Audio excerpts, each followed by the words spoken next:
Hello, hello, hello, and welcome to a very special developer stream.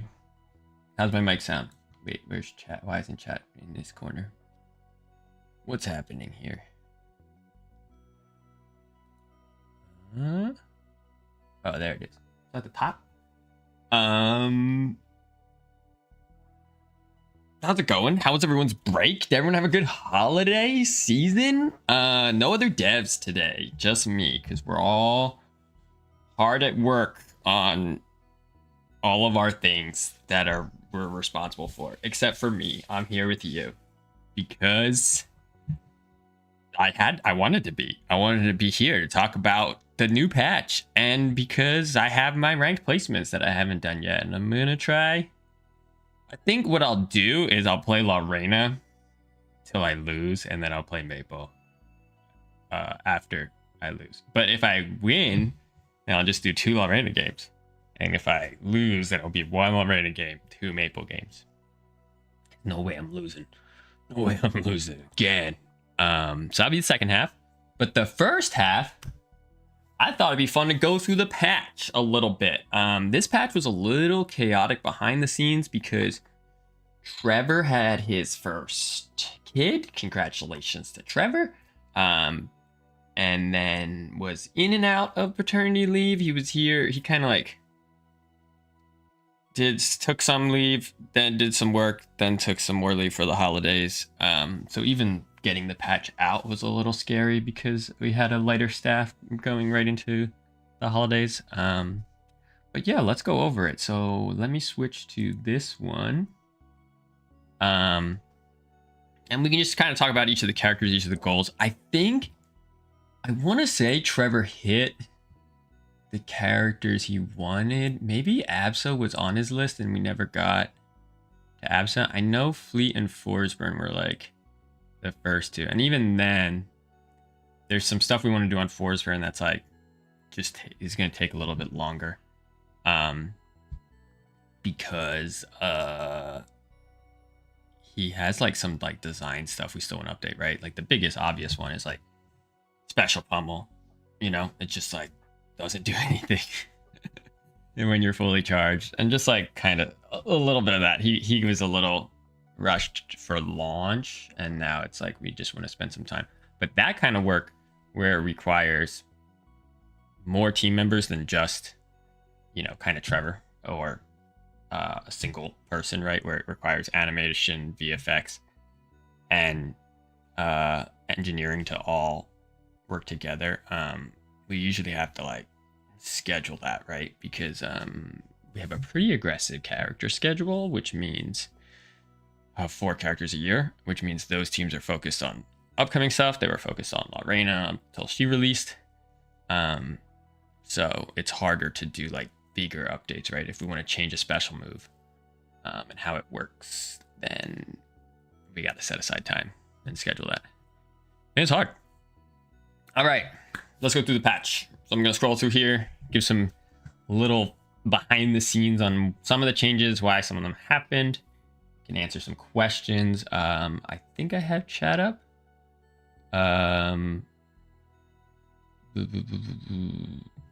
Okay. Well, let me see actually, because I don't know if the restream one is okay. Let me just leave chat up in the corner. I hope restream's grabbing everything.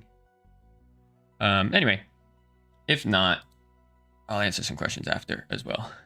All right, obvious thing, love Reina. Add to the game. We're not gonna watch the trailer. You guys have all seen it. It's amazing. Shout out Otsu Labs who did the intro animation. They did a great job. Okay, so target test as well. This one, made by Walls on our team. I think we tested this with beta testers and we had a different layout that was we were maybe going to swap before going live. I think the one that went to beta testers did go live. We just know that there's like a chair pool placement you can do, where you get like 6 targets or something, 5 targets. And we talked about moving them a bit to adjust that. Now that it's out, you know, it kind of affects, you know, if you got your time before it. So this layout might still get tweaked, but it might not at this point now that it's live. But yeah, there is like a really quick time you can do by throwing your chair in a good spot and pulling the chair at the right time. You guys can go figure that out. I'm not going to show you. Go find a video of it, but it's pretty cool. We got her special names. A lot of these are referencing the original creators Steam Workshop page. Some of them are new because she has like 2 attacks, right? You know, neutral special and down special, depending on if your chair is out or not. There's 2 attacks. And then obviously the event is fire this month. The video that Chris from Off Brand made is again one of the best. They keep crushing it with these event videos. So love it. And then the Rana one is the free one there in the unlockable track. Yeah, Rano's one of my favorite in terms of seeing the skin discourse, because if you guys were around for launch, everyone complained Rano had too many skins. Then if you got to like August, right, and you saw discourse about skins, everyone's complaining that there's no Rano skins until Clown Rano, which is just a fantastic one to drop on everyone's head after they wanted skins, because then it's like, yeah, I got a skin for you. And now he's back in the picture. We'll see if he gets another drought again. He seems to be a feast or famine character when it comes to skins. We got the new stage skin. This one is over Godai Delta. Again, the plan with stage skins, and it even says in the game now, we have a pop-up, is when we do swap competitive stages, we'll probably have like a version of one of the stage skins be like new collisions and replace an existing stage. So the options in terms of locations we have right now are the Underground Arena, Metal Graveyard, and Crystal Oasis. Those are the 3 stage skins. So any of those 3 locations could get a new layout in the future. For people asking about when, because we've talked about this before, it wouldn't be till after Genesis, right? We want to keep the same stage layout for the whole competitive season. It might be right after Genesis. It might be a little longer. You'll have to wait and see. New shop items. Another Midnight Abyss skin inspired by SBS's custom colors from Rivals 1. People really like these palettes, so especially for the Abyss skins. So we'll keep doing them because people like them. And then more La Reina stuff. Edalus is the ranked character, which means we're catching up to current, right? We got Olympia, Avsa, Galvin, La Reina, and then we'll be caught up in terms of the champion skins. And then once we're caught up, we have a lot of stuff in the metal shop right now. My plan is we'll just add the champion skins when the character comes out. And then I'd like to have something else to spend medals on, something where you can like kind of do it endlessly. So that will require some kind of mechanic change. That's the plan for the rank shop. All right, let's go through this.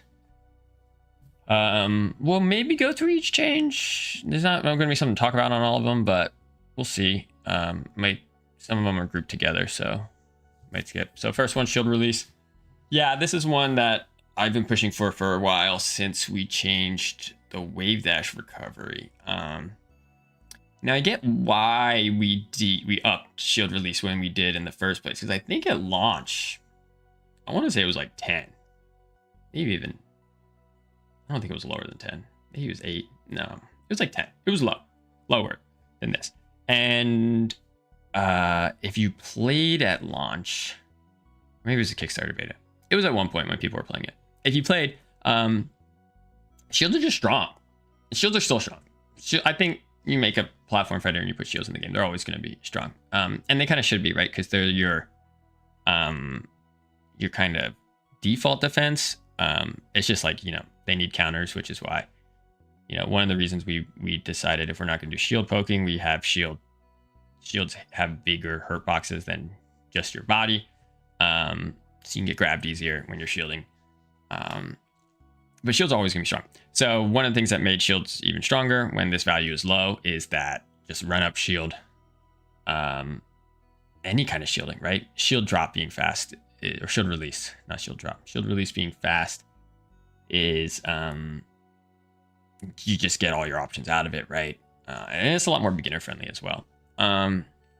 So there is a balance here. You don't want it to be too crazy fast. But as soon as we made wave dash faster, I'm like, this is really punishing to a big portion of our player base. Because, top players can wave dash out of shield, and they do all their out of shields options, and they buffer all of them because there's a 6-frame buffer, and it's not hard for them to buffer it. So you're basically saying, hey, if you're used to this input, you connect out of shield faster on the ground than someone who's not.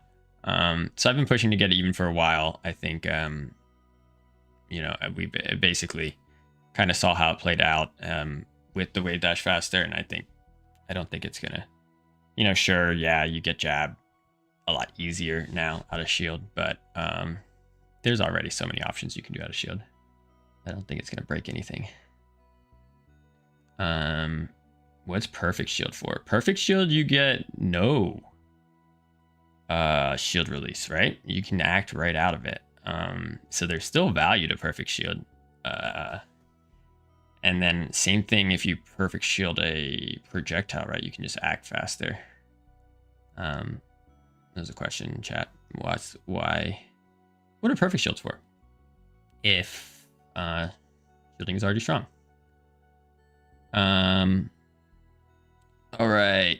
Bug fix the bugs that allowed characters to accelerate past their maximum airspeed for a brief period each time they're horizontal. Yeah. We don't have to go into the bug fixes, but this one, it makes sense why it works, right? You're basically saying don't accelerate you unless you're, below a number, and then anytime you get just barely below, it would let you go over it based on what your acceleration is. There's stuff like this in Rivals 1 as well. Sometimes you let it through because the solution might be overcomplicated or demanding, and sometimes you fix it because it's an easy, just a logic change. Okay, light and medium hit stun will now prevent ledge grab for either 30 frames when they start or 10 frames after they end, whichever is shorter. Yeah, this one, we made a change a couple patches ago to just make it so light and medium hit stun, you don't just grab ledge for free right after, because there's a lot of times you would be the aggressor, you would clip somebody, they would get put in light or medium hit stun, and they would hold ledge and basically then edge hog you. I'm kind of trying to reduce those frustrating situations. Now it's, depending on,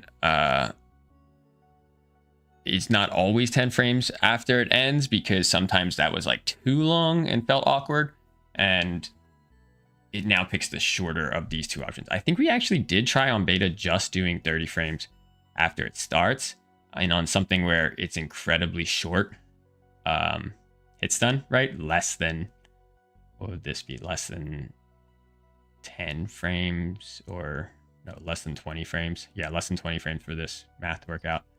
That felt really weird too. It felt like you were locked out way too long, and once you feel like you're in control of your character again, you should be able to grab ledge, right? It should be those situations where it's you're surprised you grabbed ledge. You're surprised that you were even out of hit stun and grabbed it. So this is our current middle ground. We'll see if this feels really good, or if there's still situations where, a player looked like they definitely should have grabbed ledge and they can't. At that point, it's just adjusting, one of the two numbers. Wounded special attacks will no longer transition to the aerial version when performed a frame before leaving a ledge. Yeah, good bug fix, especially for Esther.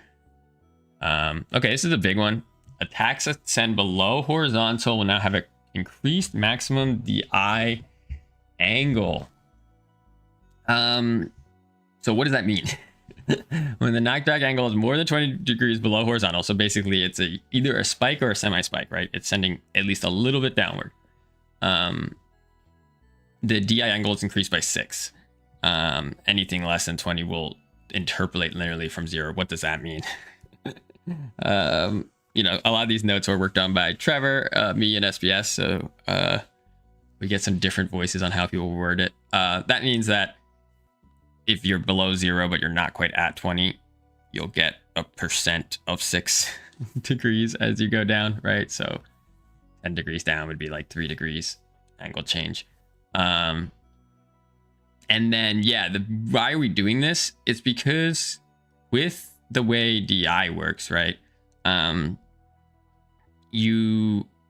If you're getting sent down, there's so much less time for DI to affect the changes because there's no gravity, right? There's no pull against gravity. Like when you hit somebody up, their arc, you know, goes up and then changes. You know, you get a lot more horizontal distance than when you're just sent down. You kind of skip the whole going up and getting horizontal distance. So the cones are already smaller, even if DI is the same. So this is a way to make the cone just a little bit bigger. It's also targeting. There's just some moves that you feel like you don't get to really pick where you're going. Stuff like Daedalus up air, Maple forward air. So whether that sets up a double dunk, like in Maple's case, or it just really lets Daedalus kind of know where you're going to be, because even if you DI it, there's not much variation. It just gives a little bit more. Obviously 6 degrees isn't going to change massively, but it should help just give you a little bit more control. Somebody says this is why our drift DI was so useful. I mean, no, the next one is why drift DI is useful. This one, drift DI, same thing, right? You're getting sent downward. It's so many less frames, right? Drift DI would help in the situations where you miss let's say DI'd a strong attack or down spike in Rivals 1. You forgot to DI, but you are kind of close to the wall. You could drift towards the wall and get a wall tech still in Rivals 1, in Rivals 2, even after this change. If you miss the DI, you're not, going to be able to wall attack in that situation. But because, like I said, it's a downward attack, it's a lot less frames. So drift DI helps a little bit, but you're only increasing the cone just a little bit. Because it's just so much less time than getting sent up. Drift DI is, just like regular DI, drift DI is way more valuable when you're sent up, because you just have so much more time for gravity pulling down you and more frames to impact it. Here's one where another change to DI is stale DI mechanic. I don't know what we would call this. Luckily, it's like pretty minimal, so I don't think it was something that would necessarily be in a tutorial. Maybe eventually, honestly. At that point, we'd have to give it a name, but very similar to like stale moves from Smash, but a little different, right? There's no like list, right, where we're going back through like the last 9 moves, and if the move is on the list, it's staling further. It's only in a row, so we're really, because it's in a row, we're targeting like specific interactions, right? Really like Olympia up air chains, Maple up air chains, things like that. And what it does is it increases your horizontal DI by 2 degrees up to 6 degrees. One of the reasons that DI is interesting here over something like, people who want drift DI is that it does create some interesting scenarios. Like Rivals 1 had a lot of times where people would, what we call it, like fairway to heaven, hit you with the same move a couple times, and when you did finally mix up your DI, that's when they would kill you, right? If you hold out then you're gonna die. If you were holding it at the beginning, then you get hit by the next one, and then you hold out, and then you die. That can happen here, right? Where like if you are getting hit by the same move and you are holding in and you finally do switch to hold out, that percent could get you to the blast zone. So there's some like interesting choices here. It also does mean even like, you know, something where you do hold in, eventually you'll get a little bit more in if they keep hitting the same attack. So a little bit of staling. I think for me personally, in Rivals 1, I know I didn't do stale moves, you know, the way Smash handles, just because we had there's so much less options, right? Like less total attacks you could hit than something like Melee, right? In terms of just lack of grab and throws to kind of reset a counter. And then in Rivals 2, again, I never like to be that prescriptive. So I think something like this, where it's only hitting DI, is kind of hitting what we want. I could see us expanding this if this ends up being successful, but I think for right now, we want to go really light touch on seeing if this just helps. In terms of is this adding more Smash mechanics? I mean, kind of, but not really. Again, like the way it's handled is a lot different than stale moves are handled in terms of like reducing damage and knockback.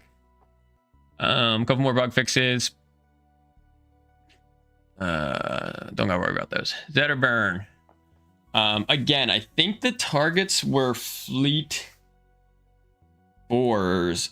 It ended up kind of not being as deep. Other than Fleet did get a lot of changes. I think she was definitely a main focus. I think everyone else, it was more like just kind of looking across the meta. It has been a while since because of Trevor's apparently kind of any character, right? But especially I think like Zetter and Rano got hit in like May or June, and then there was another patch post Evo with like Orcane and some other characters. So kind of every character was up for, you know, changes here and there. Let's go through Zetter. The big one I know we're looking into is you know, shine changes to make sure, you know, you're saying in the notes that the timing is the same, but it looks like there is like one frame kind of stuck in there where before you would have gotten a shine dash, you know, and now you can get an empty hop with very specific timing. So we'll probably do some adjustment coming up to just make sure that it's working how we intended. But the rest of the nerfs we can go over. So active frames reduction, that's a big one, right, on any attack, but especially on something like Shine, where because it's so cancelable, it's a bigger percent, right, of time, less time active hitbox, right? Because if you jump cancel Shine, you're effectively your frame data is startup active, right? So now you lose one active frame, big percent of how long this move is active. Especially hitting, you know, like aerial neutral specials, right? Where people are falling into you or you're falling into them. Which is nice because one of the things is like, even if you get hit by that last frame, and it was just barely a hit, he's still gonna, you know, wave dash up strong or whatever he was in range to do. So that's part of the reason of hitting something like that. Neutral special can no longer jump cancel during the active frames and must wait until the second recovery frame. Yeah, this is how it worked in Rivals 1 forever, was always active frames. I think it's like a little awkward, you know, going forward, trying to balance off of being able to cancel at any point. So basically giving it a more consistent cancel window. And then this is the one where, you know, the changes will have to make sure that you'll get your wave dash every time you expect. Shield stun. Yep. Keep it the same, even though the delay is now a little slower. Okay. Yeah, this one. So strong attacks were always the doubles one. Strong attacks consume hitboxes will now disappear after 3 frames of hitbox. They were always meant to be used in doubles, but the problem we have is there's no like visual, like even the consume effect has so much motion that you don't expect it. If you've played doubles against that, or I'm sure you've run into this. You just don't expect it to be active that long. So now it has just 3 frames of hit pause, which is still enough to hit other players if they're nearby at the beginning, but not if they move into it. Up strong, just giving it a little bit less room backwards.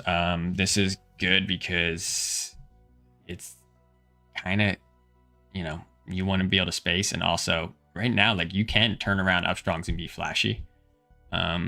So just like giving, you know, players more ways to sauce because it's not so free.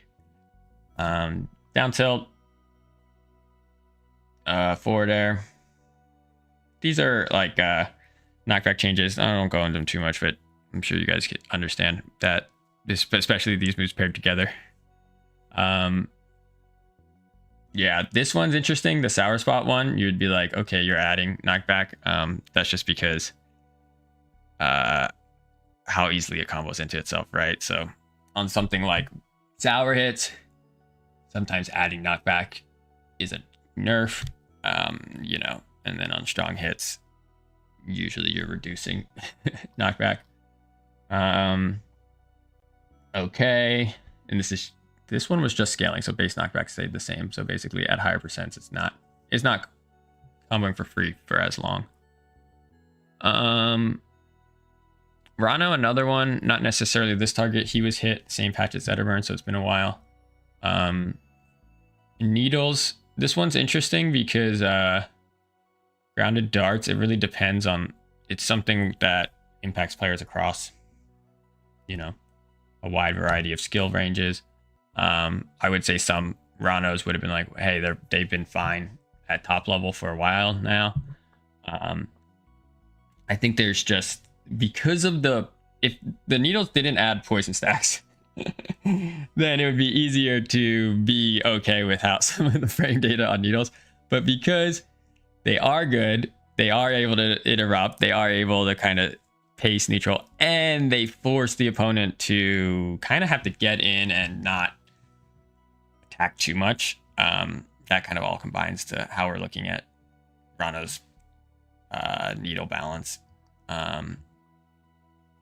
Forward special is 20 frame cooldown after whiffing in the air. Yeah, this is something that kind of every character gets, and we just have to go case by case, right? Whether a character needs it or not. A lot of times it's like, do they have enough recovery on the move as is for the stall not to be annoying?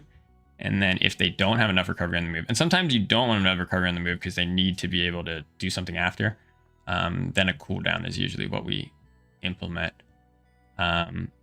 The other thing we've done is like reducing or removing the stall the next time you use it. But on some moves that doesn't make sense or doesn't feel good, it could also break the character, right? On someone like Rano, if you're moving and then your tongue hits, that would probably cause some weird looking visuals in terms of how that move works. So unfortunately, you know, can't change the stall. So then cooldown is the option there. Forward air, I'm sure you guys, yeah. Again, same idea as like Zetter's forward air change, right? Just making sure that the sour spots aren't quite as free. Very minor reductions on, or not reductions, increases on, well, Zetter's more than 0.1, but still very minor. So basically like they are still going to combo, and they are still going to combo at percents where it's relevant. It's just like as you get even higher, right? As you get above 100, you know, start to introduce, same like, not introduce Marthritis, but make it a little harder to, you know, get your second hit. Down air initial hit will now shrink in size after the first 3 frames. Yep, so this is very similar to a lot of long-lasting moves in platform fighters, the Smash series.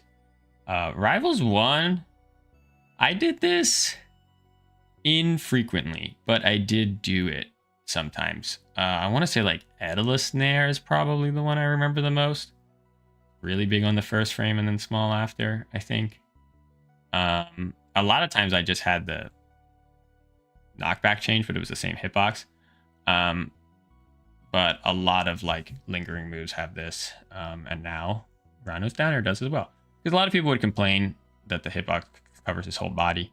Now it still does, but just for the first 3 frames. All right, Raster.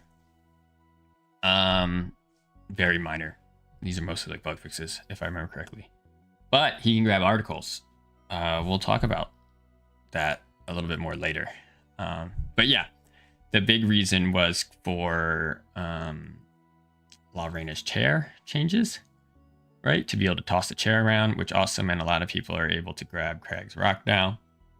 So lots of cool little interactions with, I don't know what we call these articles, like, because they're different, right? It's not like you're tossing Lily around, but Crag Rock and La Reina chair are like tossable articles, and that's fun. Does it work with lock side B? It does. It does. Well, lock side B, yes. Chair and rock should be grabbable. I think it's probably in this patch notes. All right, innermost hitbox of forward tilt, always send forward and have the highest priority of the hitboxes. Yeah.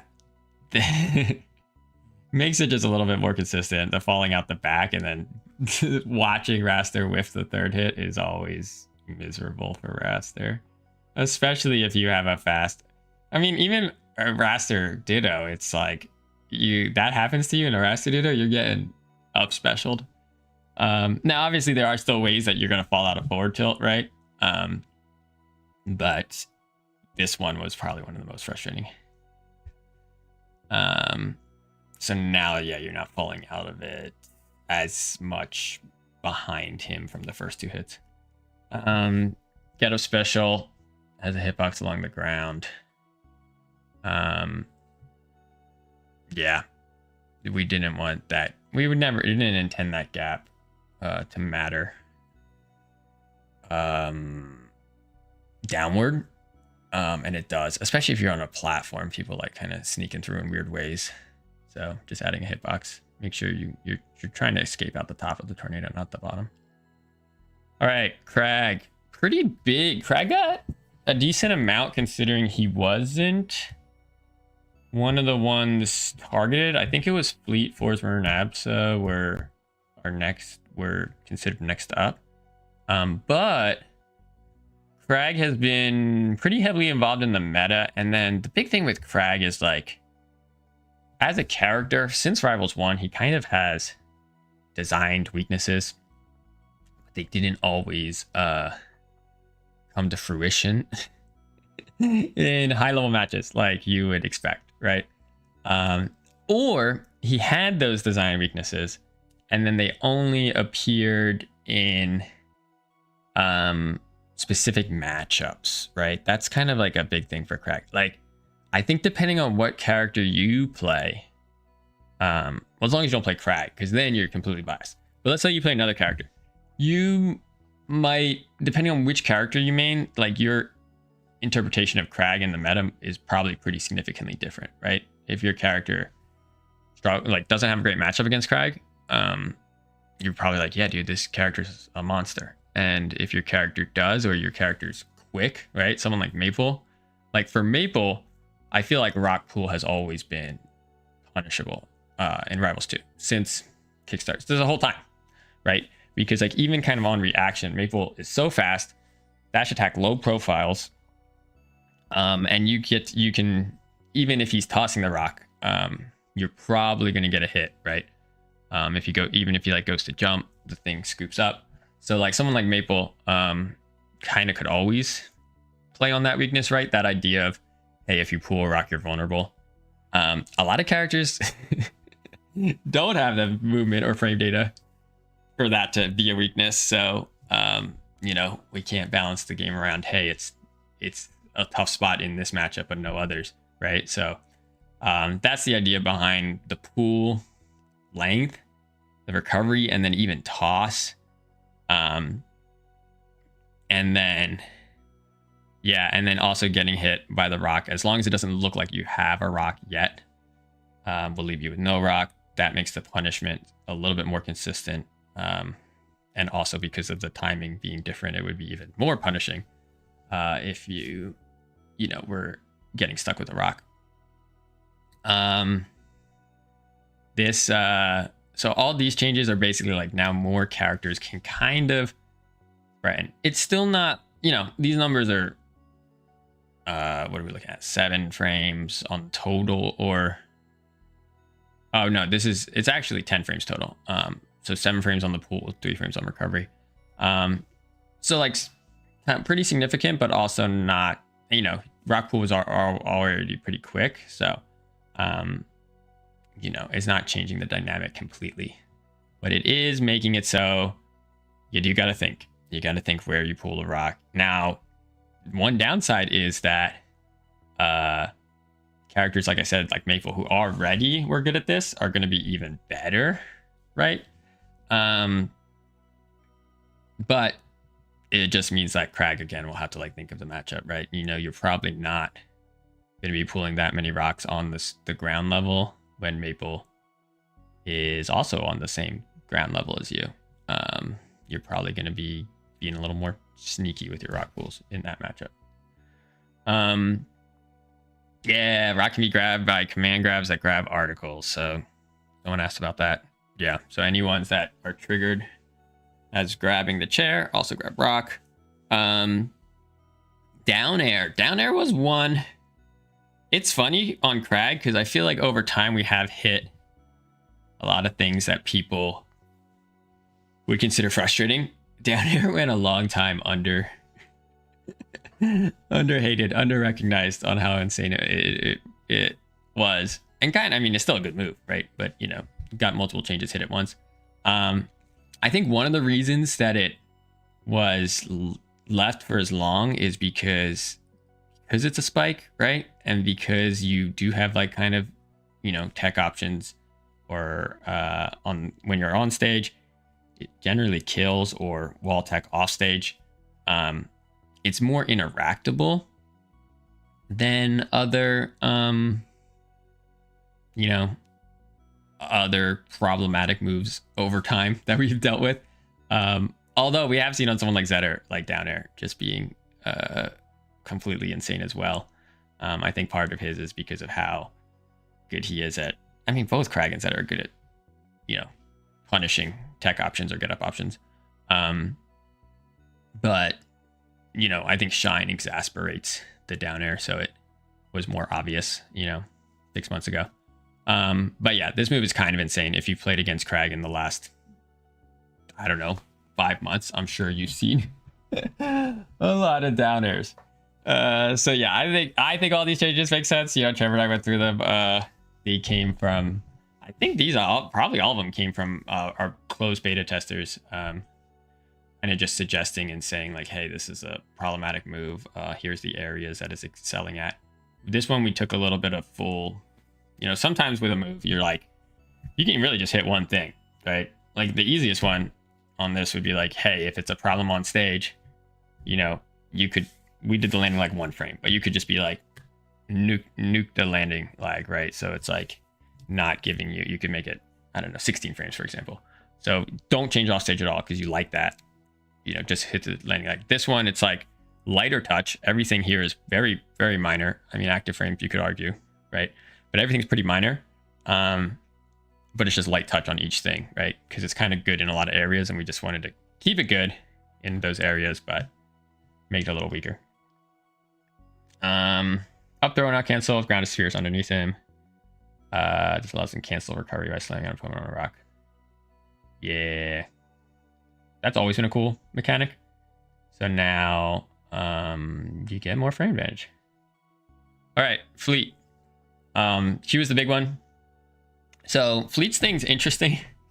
I saw a lot of people. I feel like this happens with Orcane as well, where it's like, they're like, hey, this character is mid-tier, right? And Orcane, you could argue whether he was high tier or whatever before. Honestly, like I said, we're not super concerned about like the overall level when we're looking at changes. It's more like balancing the game on how it is to play and how these characters affect their matchups. So Orcane, you know, had the problem of just like, not the problem, but like because of his properties and his moves, you know, his like scrapping and his, you know, his edge guard with Nair, things like that, were just like pretty dominant in certain matchups, right? And then we made changes, adjusted the character. Some people agreed with, a lot of people didn't agree with. Fleet going through something similar where one of the reasons she's hard to balance is if you've played against good ones, you will know that she can touch and death you if you're near the side of a stage in a lot of character against a lot of matchups and pretty consistently, right? You make one bad DI choice and you could lose your stock, right? She'll get you, you know, and they know their floats, they know their aerials, they know their data.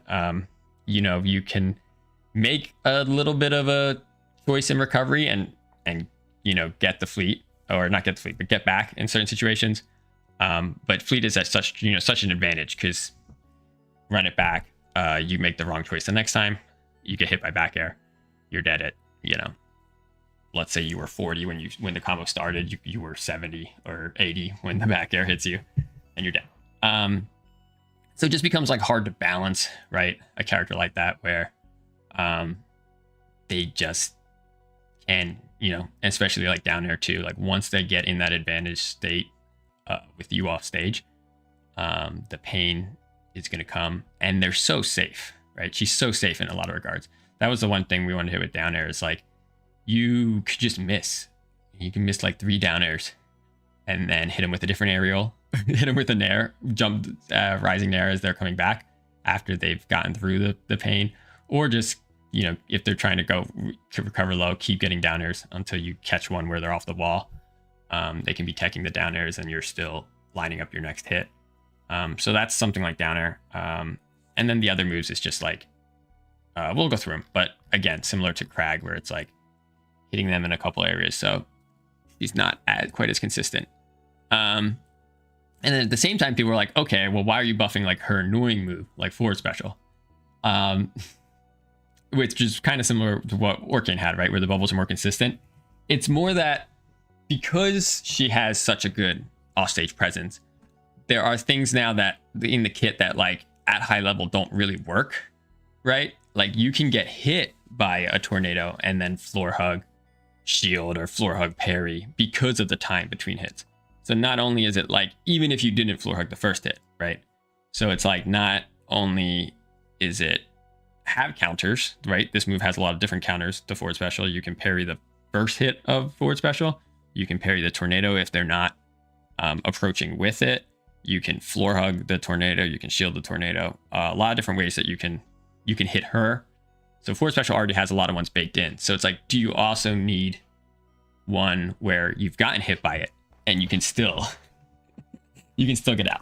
I would say with Fleet as she was before this patch, yeah, you might want that still because her offstage is so punishing, right? Like you do need, like you're basically saying like, hey, forward special needs to be a little bit of a wet noodle of a move because she's just so strong in certain other areas, right? So when you're like, that's why when you open the door to say, hey, let's make this one strength not as ridiculous, you can go back and say like, okay, well, then we can make some of these other options work how they were intended, because they were always intended to be good if, you know, you do land the hit.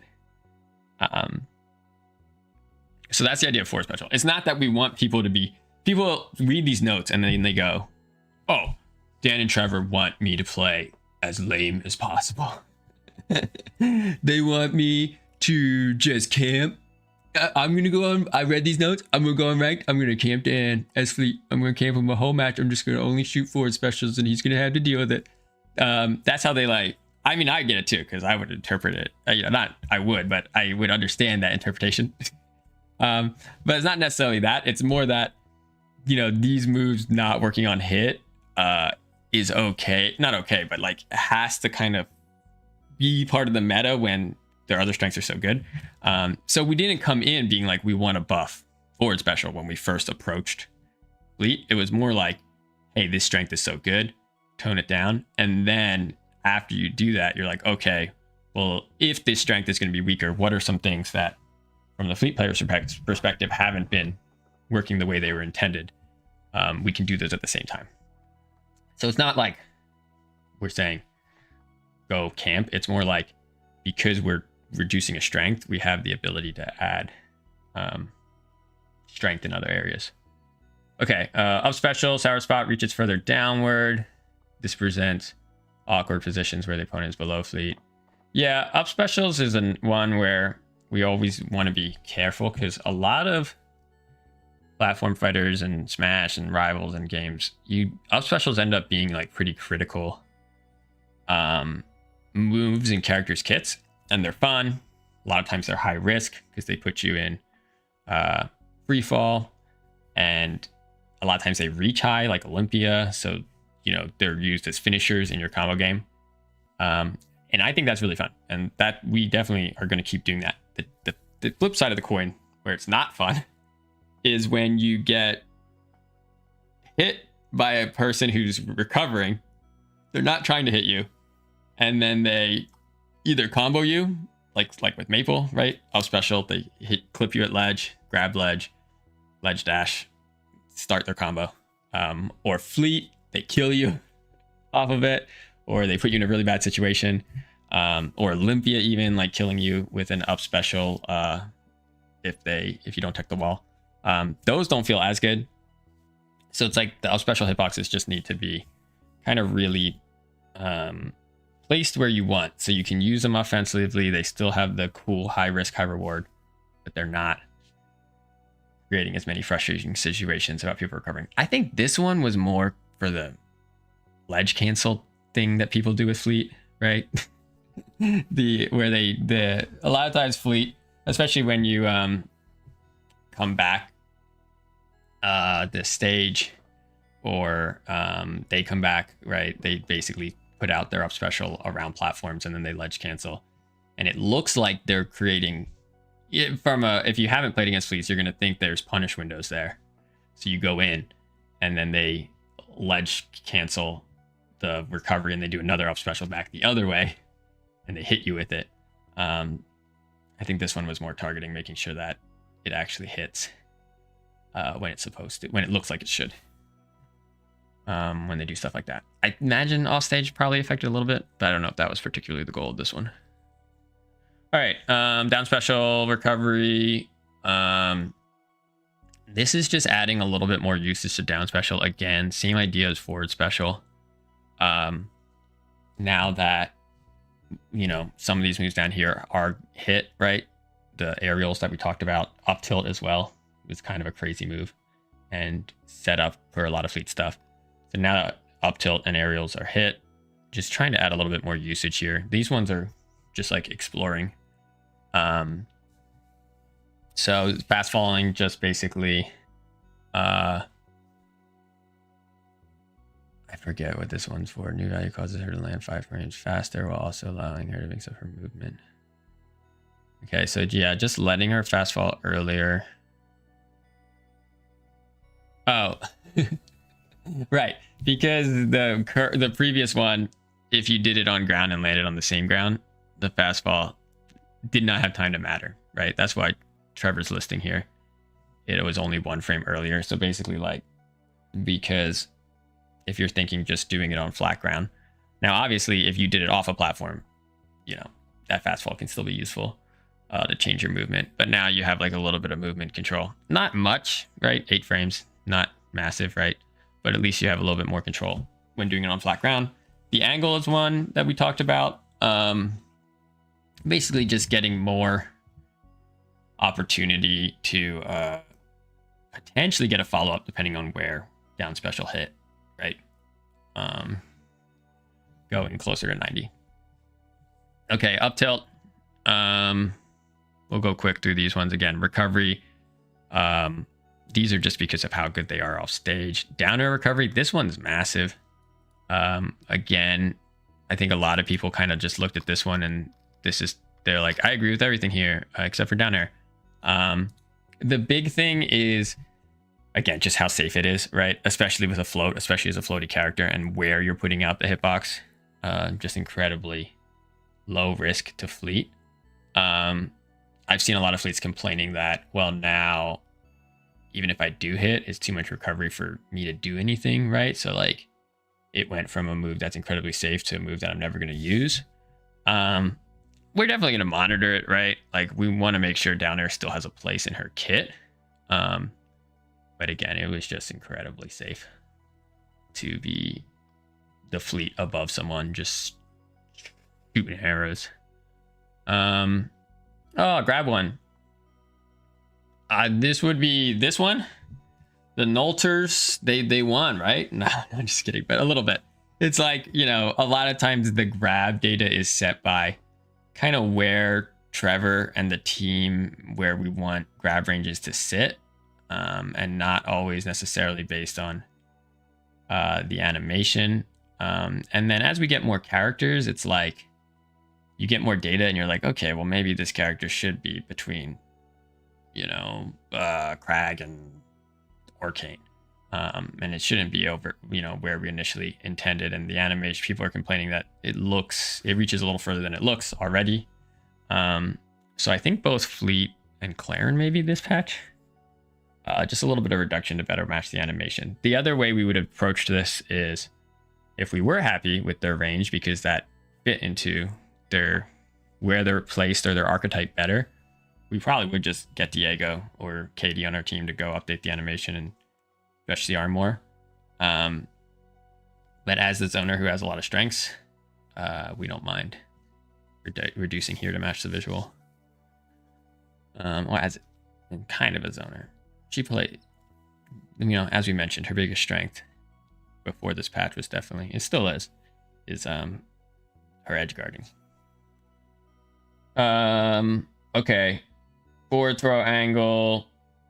Yeah, just getting people further away. That helps for what it's used for, not just pushing people off stage, but getting distance when you have the tornado wind chime on them, right? That's a major use of forward special or forward throw. So lowering the angle helps in that regard. This one's funny. Get a special meat air friction. Beautiful patch note, by the way.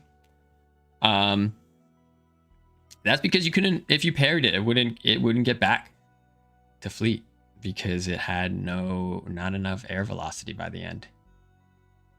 So now when you parry it, it'll hit fleet.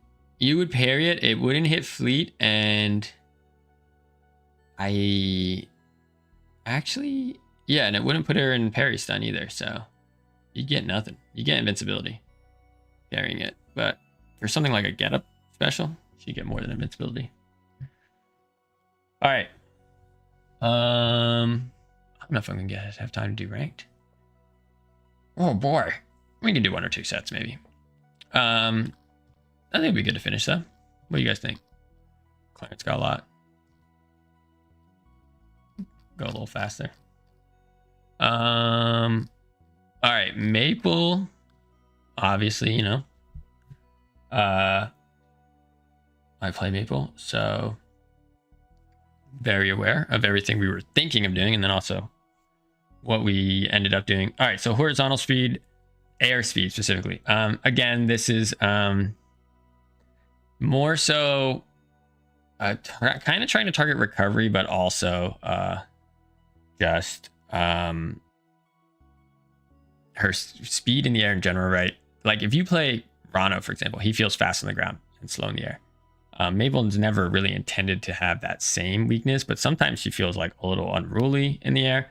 And then also just having that high of a speed means like she can kind of get back in situations without tether or even without certain recovery options, right? You take away her air dodge, for example, she still has her double jump. She's probably getting back in a lot of situations. And that's a combination of her up air, her horizontal speed, wall jump up air. So just hitting it slightly, 17 to 15, not a massive percent. We also note here that it's not as impactful to things like, you know, runoff options, just because in those situations your speed is starting higher, right? It's starting your ground speed, and then it slows down over time. So your air friction is going to take time to slow you down. But when you jump, you already have a less, you don't retain. Every character has a value of like what's their max jump that they can retain out of run or whatever. And things like recovery, right? Recovery where you're using your air excel to get back full left or right. Once you are full left or right coming, you're not going to be quite as fast as you were before. Up special. This one I didn't want. It's so minor that it ends up not mattering. I get why we're doing it though. So basically this is the late hitbox is really good, and the late hitbox ends up arguably killing more than the early hitbox, because the times you catch people with it, they've probably tried to double jump or use a special to get over you, and then you just barely clip them, right? You clip them with the very last active hitbox, and it's really high, and then they just die off the top. A lot of times too, they might not be expecting it. They're holding up, so you catch them with no DI, because they're like trying to get above you. So it's also why it's very small change, but it makes it just a little bit weaker than like the early hits. And so you don't get those like surprising, because that's probably like one, honestly, other than double dunk, this late special hit is probably the way Maple gets like the most surprising early stock closes, is from a late up special, because they've tried to go, you've maybe hit them with 2 up airs, you got them up good, they try to use a resource to get above you, and then you still clip them just barely, and they weren't ready. So that's what that's targeting. I don't think we'd want to go more extreme, because up special is so risky, right? And the Maple should feel rewarded. But I get why Trevor and the closed beta were looking at a move like this. This one is one I've been asking for a bit. Hold up and forward special at the end of hit stun will now instantly start the move when hit stun ends. Similar to Edalus. Up special, this is because it's really hard to hit tether again, right? If you've watched me play on stream ever, on my own channel, I'm usually complaining about this. So I wanted it all the time, not just out of hit stun. This was like kind of a concession, which I think makes sense, right? At least starting here. Because hit stun's one of the hardest ones to see visually, and it's also one that you're not in control of, right? The other ways is usually you're committed because of something you did, so you can learn that timing. So it's probably your fault if you didn't get the tether timing right. Hit stun can be like kind of unpredictable, especially when you're off camera. So that's why we targeted this first. I think there is a bug still we're working on with it, where if you set your air grab to special or your air special to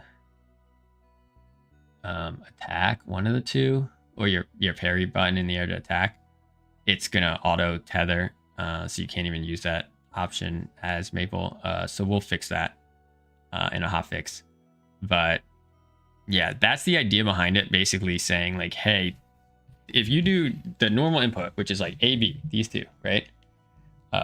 AX, sorry, on Xbox, but you're hitting them. That's not a bad input to hit, but it's a very awkward input to, a lot of times people like will mash a little bit if they're not sure of the timing, to, especially out of hit stun, right? If you're doing up B, you're like ba ba ba ba ba ba ba ba ba ba up B. You can do that, but it's really awkward to try to hit both of them, especially in like rapid succession. So that's the idea behind giving her a way to hold it out of hit stun. So you're reducing times where you were early and then you just do nothing and you die. Okay, forward and down strong hitboxes are fully static. This is a change that I think people have asked for on some other attacks as well. I think it makes a lot of sense for Maple. It's just really surprising sometimes when you get hit by these moves and you don't think you were anywhere near. The two cases are falling onto her down strong, and then around platforms with her forward strong, right? Especially because of like the Z depth shenanigans going on. It's not always, it's not even as big as it looks here, but there are like fringe cases where it will hit people in surprising situations, especially with how powerful these moves are. And because once you get wrapped, your like positioning changes a little bit. So we even have situations where, you might get a surprising one on the first, and then you just go for it again and it just whiffs. So that even hurts Maple. So just making it more consistent, making it a little less good at being an anti-air for down strong. I think people will appreciate these changes. It also just gives us more control later, right? If we want to make it bigger or smaller now, because of balance reasons, it's just so much easier to, these are basically how Rivals 1 hitboxes were set up, right? That's how, they were static because I was stretching a single frame over the whole active window, as opposed to like a little bit more dynamic. So I think like the dynamic hitboxes really works on some moves, and then on others it's just easier to balance if we go this route. All right, up tilt. This is one that I am personally going to be very sad about, but unfortunately it probably should work this way. So Maple, the idea is her up tilt is really good, pretty good anti-air honestly too. Right now, some characters can. I feel like if you time it right, someone like Zeta or Crag would dodge this and then kind of fall into the center. But they basically, if they're doing that, they were just really high, right? Because this hole isn't really that big. Now, it's still not massive enough that like characters can just be hanging out here, but it gives you more opportunity to kind of fall in and hit her dead center is the idea. Forward air. Okay, so this one is changing the angle now that you can DI it better. This means you can go more out or more in. This should hopefully, we'll see if this helps. Right now it feels like double dunk is true on the big characters, the Loxo, Crags, everyone of the world, regardless of DI for 4 patch. With the DI change and this, maybe you can get out if Maple doesn't drift the right way. I know on like smaller characters there is more of a read, right? Like Maple has to kind of be full committing to forward if she wants to get double dunk on DI out. It feels like with Crag and Loxo you can be drifting whatever way you want and hit them. So hopefully with these 2 changes combined, we'll have big characters able to kind of play that game as well, not just small characters against something like Maple's forward air double dunk. Up air initial speed boost. This one is exactly as it says in the second note. We looked at it a couple ways. The biggest thing is like how critical this move is and how awkward it is because I don't know, is there even a single Smash character that has something like this? Dan, I told Zeke, I don't know if I told Menace for Maple, her Caesar destroying projectiles again. Yeah, that'll be fixed in a hotfix. That is not intentional, obviously, not in the bug patches because it's not intentional. The reason it's happening is because her seeds were not breaking targets for I don't know how long, maybe a while. And we were doing Reina's target changes and we noticed it, and the fix that we put in made seeds also break projectiles, but is a little logic problem. It should be fixed. I don't know when the next hotfix. I don't know if that one made. There was a hotfix I was supposed to go out last night. I don't know if that one made it. If not, then I'll make the next hotfix. Oh yeah, this one up there. So we looked at it a couple different ways. We're like, okay, it's really cool that it works this way. It's fun. I mean, I play Maple, so I've learned the input. I claw it, which doesn't feel natural. I do this. I do up air jump like that to do my input. which is like never great to have something that needs a claw. I'm sure people have other ways they do it. You can do like, if you use the strong button, you could do Y and B at the same time. You could do Y and A if your thumb's big enough. But basically the reason you might have to try another input is you have to get the up air like right. It's either same frame or one frame after the jump to get the best height out of this, right? So the mechanic here is that Maple can double jump or jump and up air at the same time and get a lot more height. And the reason it works that way is because the up air is doing a speed boost, which compounds better if you have velocity. Basically, anytime Maple's off stage, she's in a good spot to up air, double jump, or up air after wall jump, right? You're kind of always buffering these, and you'll see Maple's, if you play unranked above a certain level, you'll just kind of see Maple's always doing it. It's also got the side benefit of she's kind of always has a hitbox off stage, so it makes her harder to challenge. One downside though is it does make her committed, so you can kind of use it against her if you know her movement pass and kind of clip her if she puts her head above ledge with the up air. The reason we went for speed boost over anything else is just because we want to keep it, but just make it a little less impactful. I did see a Nolt post the other day asking about it because now it changes the way the move works on stage. You used to be able to short hop up air and be out of recovery. So you could either go into regular land, or I think you even had enough frames to potentially like wayland or something. And now you don't. So, obviously in terms of looking at this, we're looking at her recovery. Not necessarily on stage. So we're definitely like monitoring it at the same time. Up air is really good and does a lot of things, right? So it doesn't necessarily need to also be finishable in a short hop, right? Especially since it's a long active move, right? A lot of other characters who have moves that are multi-hits, you can't complete it in a short hop. So we're definitely going to monitor it. I know one thing that Trevor's working on that up air could be a candidate if we end up like, if we keep this lesser speed boost is just auto cancel properties on parts of moves, right? So the idea would be like on some aerials halfway through recovery, once you get to like a frame that we decided looks pretty actionable, you would go into regular land at that point instead of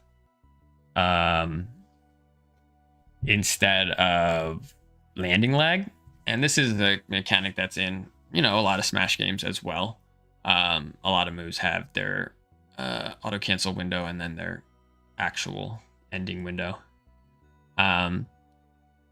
We basically, Trevor needs to set up logic for moves to support that, and then once they do, I could see us. We'll see. If I think I play Maple, so I'll be testing out the speed boost, making sure it feels how we intended.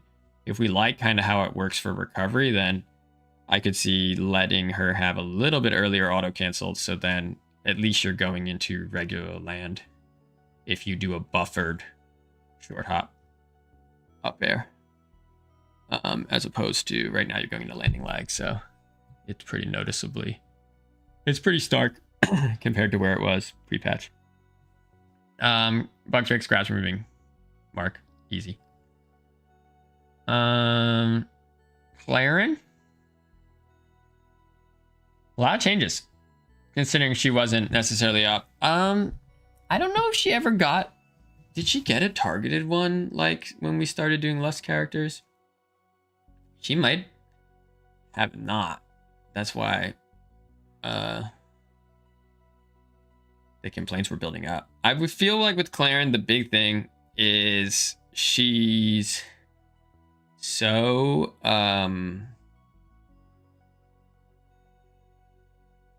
consistent. I think this ended up being a targeted Claren patch. I don't know if it was going into it, is what I'm saying. I thought she had already had one because I don't remember Trevor listing her as next up back before he went on paternity leave.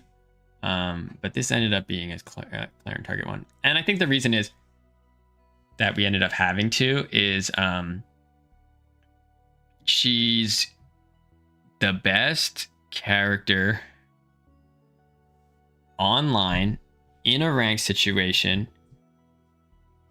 for probably like a good chunk of players, maybe 50%, the middle 50% of players, maybe even higher, you could argue. What that means is like, if you are not at the very bottom or the very top of the ladder and you're playing online, best of 3, ranked, you're not necessarily, you're not right next to the server, so you got a little bit of rollback or lag. He excels in that situation because a lot of her strengths and weaknesses just make her so good at dominating that, because it's her mistakes that she makes are usually less punishing than other characters, right? Her 50-50s, right? That maybe, offline or in a tournament situation, players they're more locked in, they're more, they're ready for these mix-ups, and they're hitting their DI. When you're playing, ranked, especially if you're in a longer session, you're not, DIing every move perfectly, right? You're just trying to be like, please end this combo so I can have my turn. So for all those reasons, I understand the Claren complaints, right? Like, a lot of her strengths just make her so good at just frustrating people in the for a lot of players. So even though I think, and this whole year, I think she's been at a good spot tournament wise, like I would, consider her a strong character, able to win a tournament, but I wouldn't say she's my favorite, right? If I'm just looking at characters and I don't know which players are there, for example. If anything, she's probably more middle.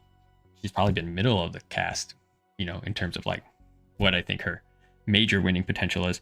But because the game isn't just tournaments, the game has a lot of people who are playing and learning it, and she does cause all this frustration. Like, eventually, we do have to make some changes, even if we might be a little lighter touch than our fans want, because we are considering tournament and we are considering she's probably more middle of the range in terms of like, a competitive character.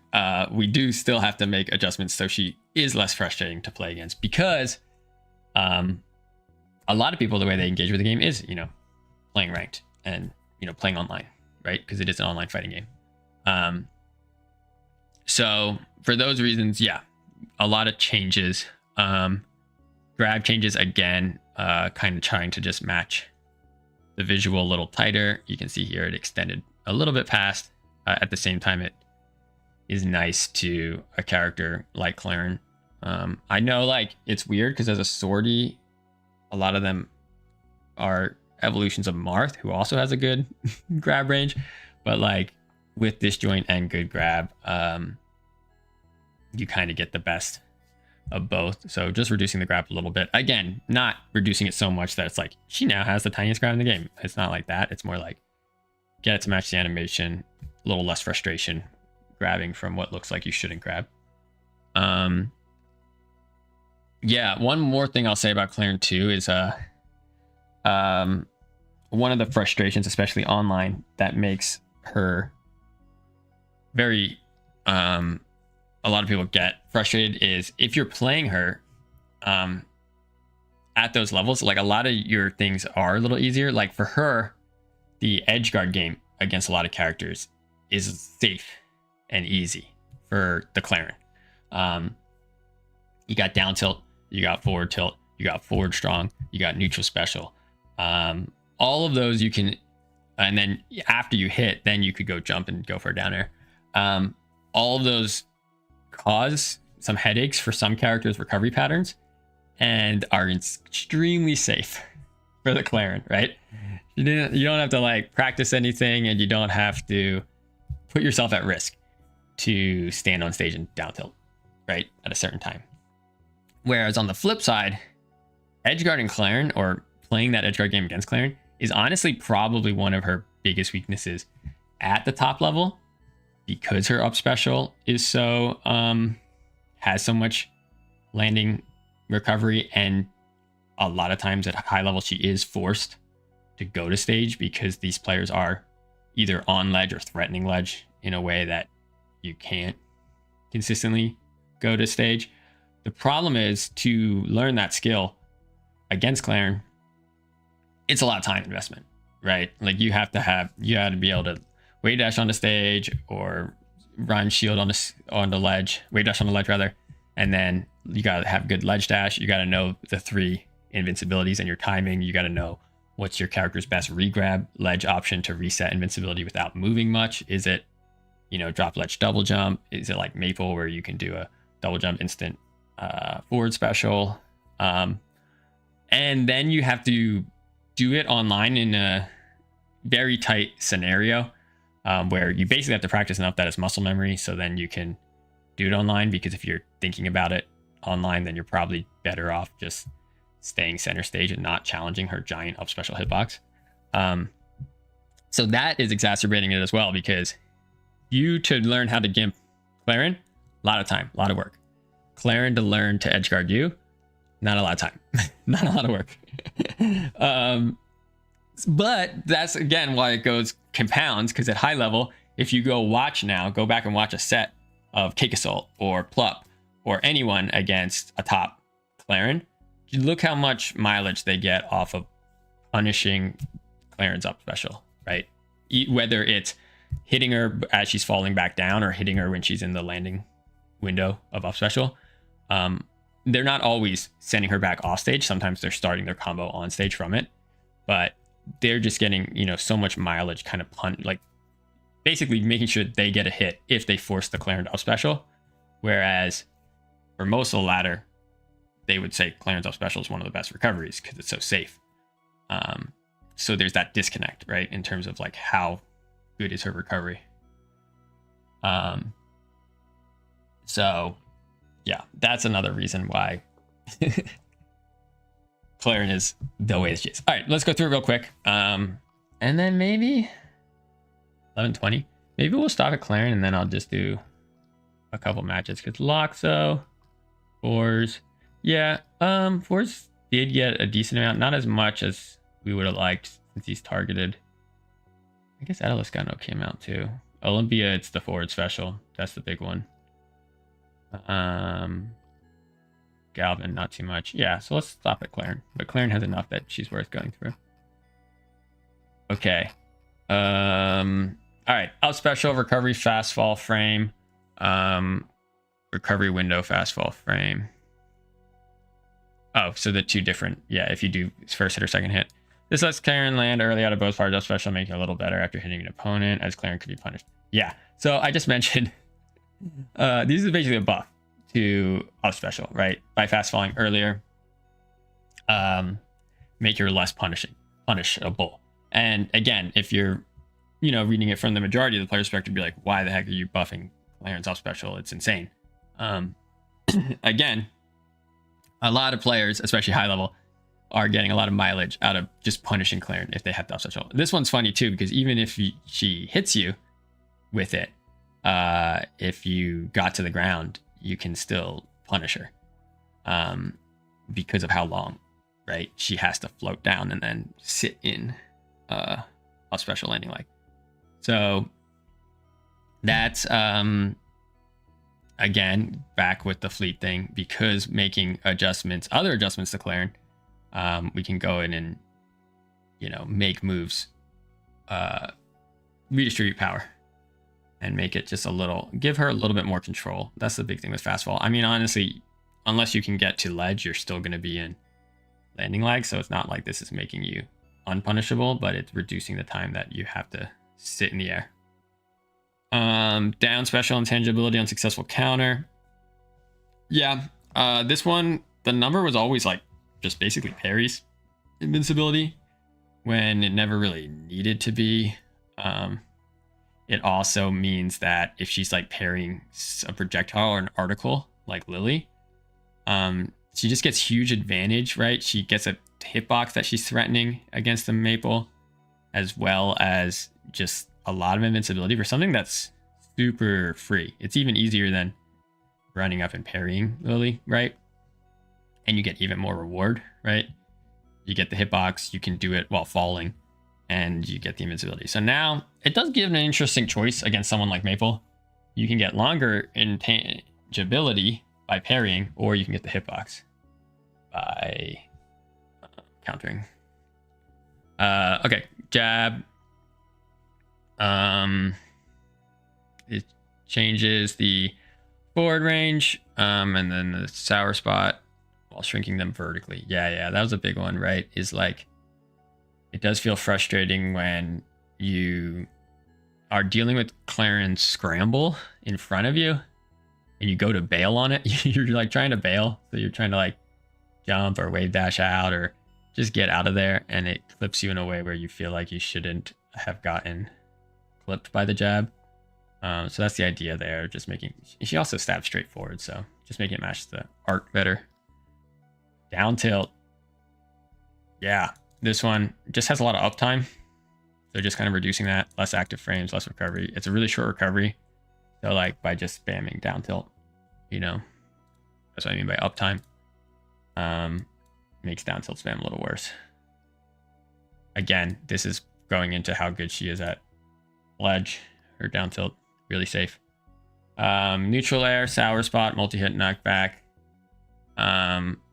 This is just changing, literally trying not to change the balance at all, but changing it so it counts as medium hit stun, which means you can tech at the wall. Because right now, not being able to tech the sour hits and then either getting hit by the sweet at the end or getting put in a situation where now you're on the wall and she's hitting you with her next move is pretty frustrating. So now you'll be able to wall tech as long as you time it. Forward air.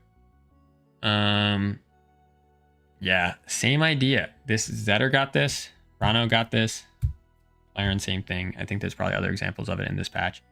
Just making sure that as percent goes up, you don't get kind of like your really free options or free follow-ups. Back air tipper.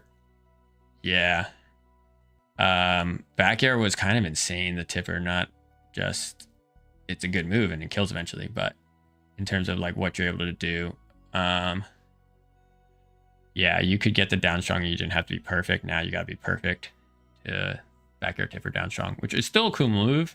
Dating back to Rivals 1, that was a thing. But it shouldn't be quite as lenient. And then up throw, really good. Considering her forward throw and back throws are good. Trevor has the right call out there. Oh, back throw right here, back throw knockback. Increasing the scaling and then changing the angle ends up being basically making it a little less potent with the forward back mix, especially against floaty characters, right? Now they go a little further away. And then also if you DI in, you might, right now you would just be right on top of her and she could do whatever tipper she wanted. Now you're still, 5 degrees out if you got mixed. And a lot of times you do get mixed, especially if you're playing online, because it's not supposed to be reactable, and you're not necessarily trying to mind game on which throw. Bug fixes, those are fine, but yeah, I think the back throw and up throw, both of them, just making it a little less potent. Not extreme, right? We didn't go in and say, hey, back throw is 50-50, mix is gone, back throw sends too far to combo, period. It's definitely like a lighter touch than that, because that's kind of part of her kit and part of how she works at a tournament level. But still trying to hit it because it's very good. All right, I think that's good for now. I'll probably get to play maybe 1 or 2 sets. I'll do a little Q&A while I'm in queue. How's that sound? I haven't played any yet. Let me go ranked region. I'm not gonna do Chicago today. I'll leave Dallas on though if East Coast people want to play me. And yeah, I'll try to play some La Reina. I know this question may seem a little low, but when using Reshade to upgrade the back buffer and top chain, native HDR output be sent this off anti-cheat and get me banned? I'm not familiar with Reshade. Also, Rivals 2 doesn't have anti-cheat. I mean, there's anti-cheat in the sense that the game is server-based, right? So the server is the authority when it comes to ranked, but we don't have anything on running on your PC, right? That's like, we don't have like a Riot anti-cheat going on, or so I'd probably be fine. I don't know. I've never used Reshade, so I don't even know what it does.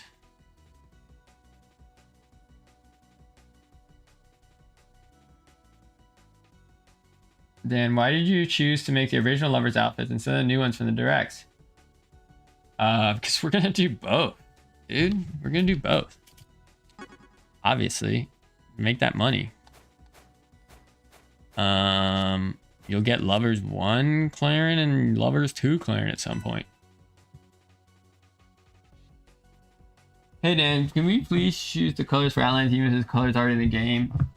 Yeah, we were supposed to launch it with colors, but we don't have a UI design for color picking. And the UI is also, for those custom outlines, is also already kind of duct taped together. Ooh, La Reina dittos. So yes, but I don't know when we will get to that. Oh, wait. Oh, right, he's using skin. Okay. So, I'm honestly not that good at La Reina. It's funny too because now that we did the streamer event and like betas and stuff, not a streamer event, but like streamers got a little bit, like a couple days early access.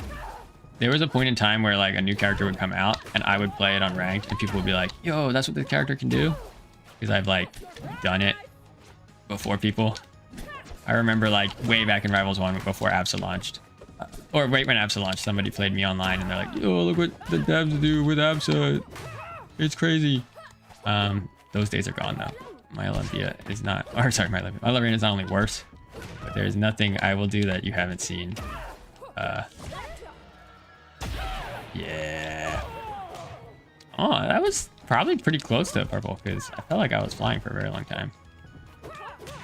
I also don't know like this matchup very well. Like what she's good at and what she's bad at.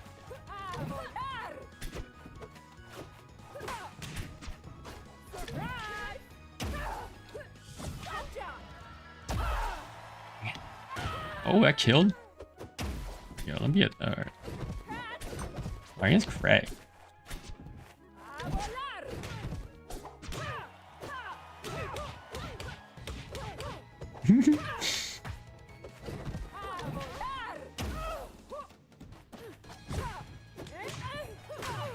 Rude. Oh, I did not react fast enough to realize I had to check.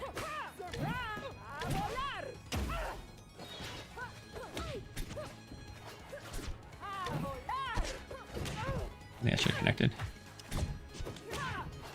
In my opinion. Alright, for the special grab, would have been cool.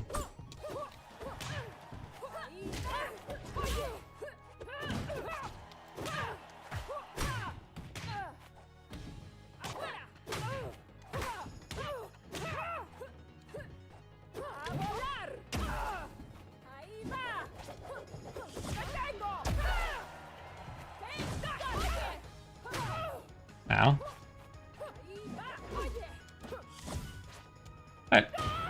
What? What?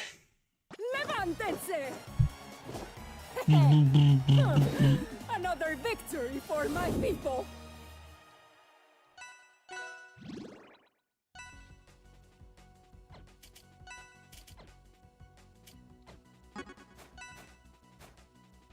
I gotta play Maple if I lost. I have so many Maple skins. Birder. I gotta imagine this is a good matchup for Maple, but I actually haven't played it enough to know.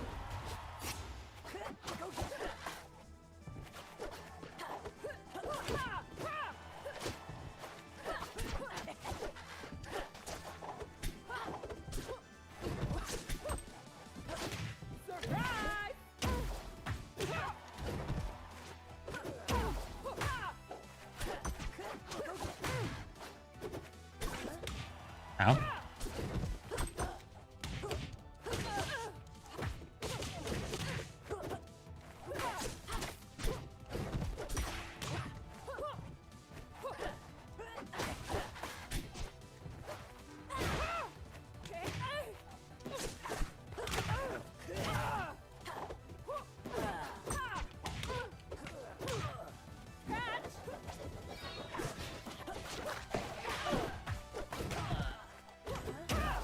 Ow.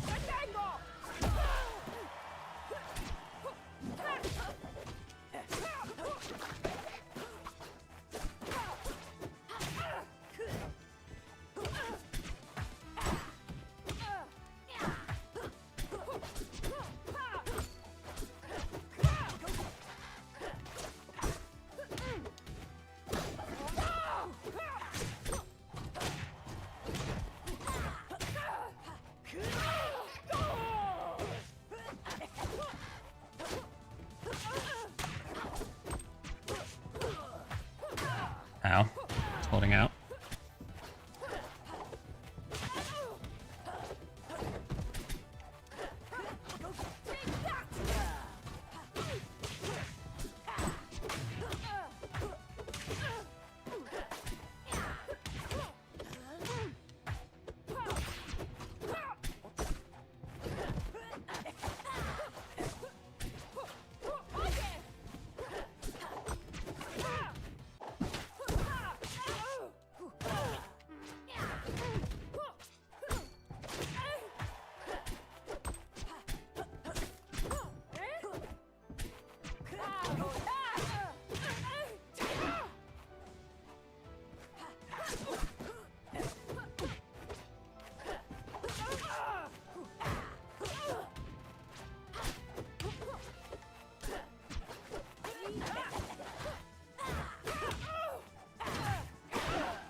Get him, Terry.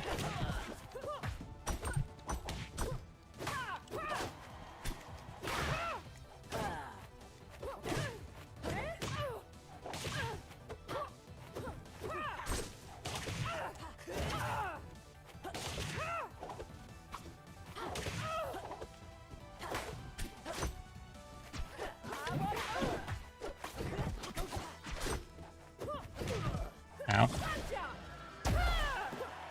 Never gonna die.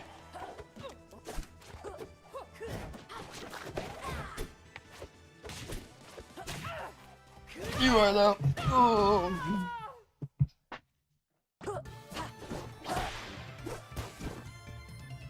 That's a wrap. Damn, what character from Rivals 1 that hasn't returned yet are you most looking forward to returning? Probably Eliana.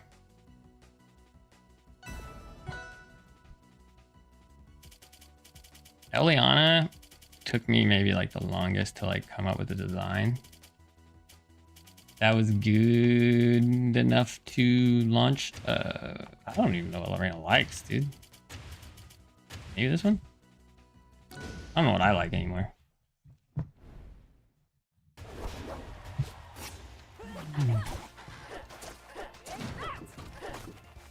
That disables chair. That's funny.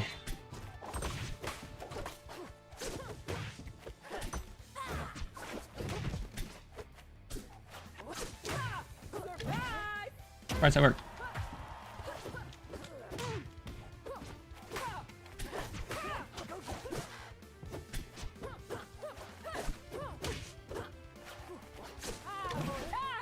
Back grab my dash attack. Craziness.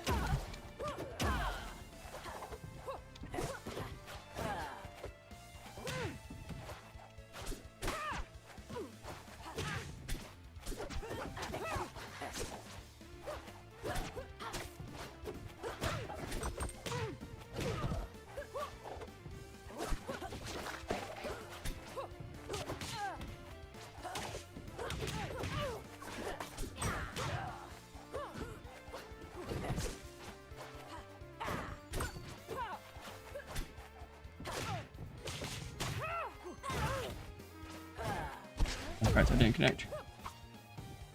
But that's probably could be changed to that hitbox. Now I gotta get used to it again. Can't use it. Oh! Can't use it in situations that worked before.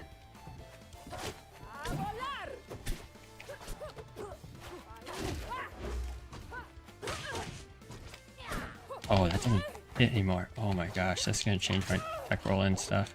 Tech situation.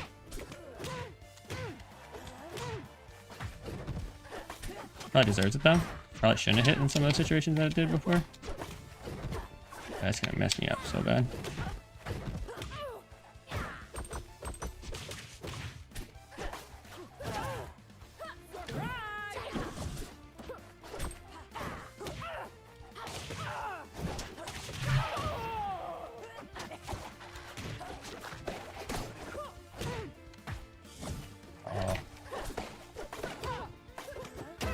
There he was marking her though.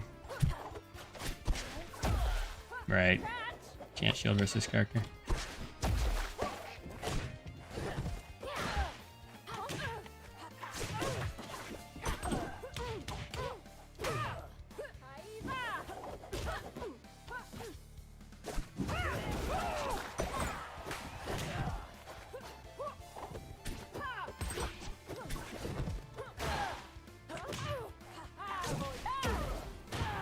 I did not think that would win.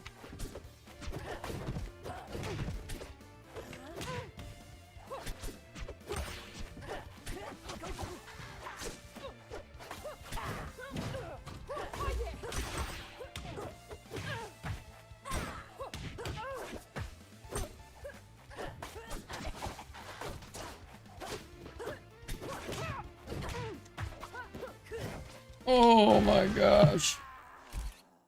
I played so bad that game 3.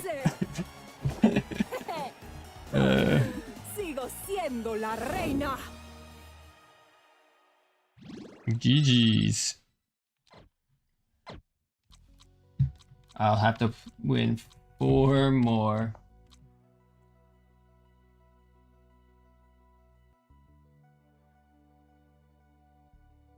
Dan, why do losses not count towards rank placements anymore? People should not have to win 4 matches to get placed in rank.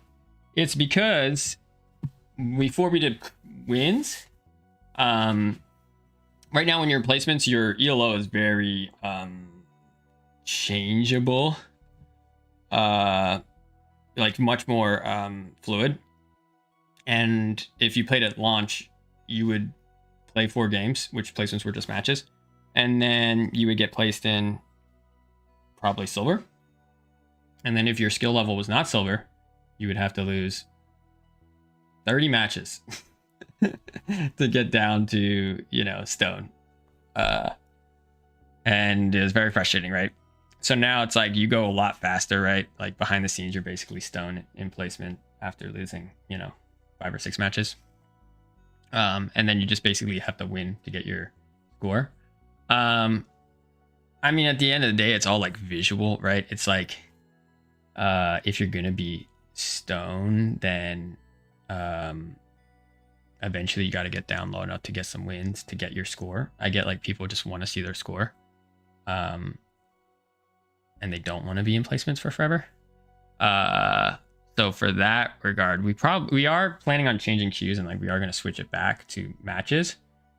But we're just going to like really accelerate you down. My plan is to switch it to five total matches, and then just say, hey, if you go 0-5 in placements, we just give you a very significant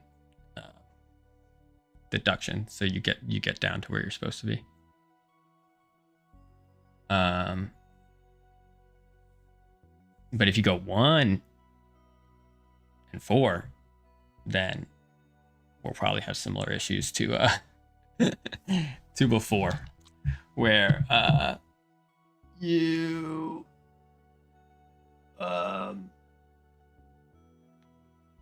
gonna have to lose a lot after you're done placements to get down to where you're supposed to be.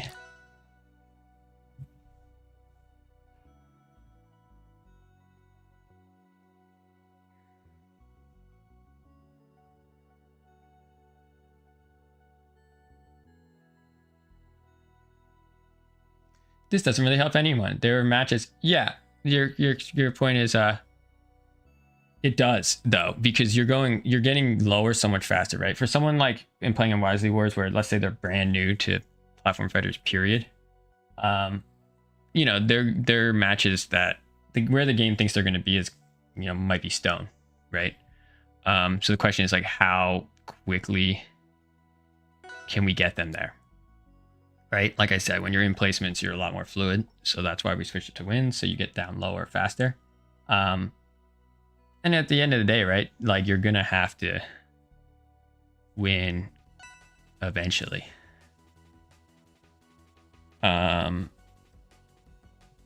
To, you know, to get a score is the idea. You're basically like unlocking your score for that season.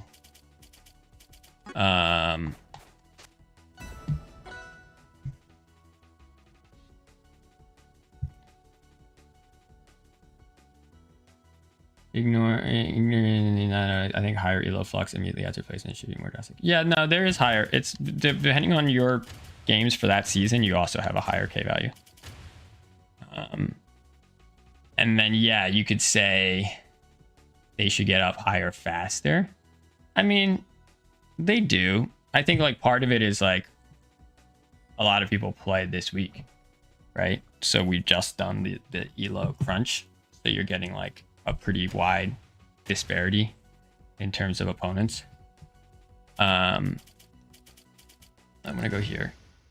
So you could say, well, maybe that shouldn't be when new characters come out, but also like a lot of players haven't played in a while, so having everybody reset isn't necessarily a bad thing. Like that's kind of on purpose, right? Because we know a lot of people are coming back. So imagine like you're good and you haven't played in like months.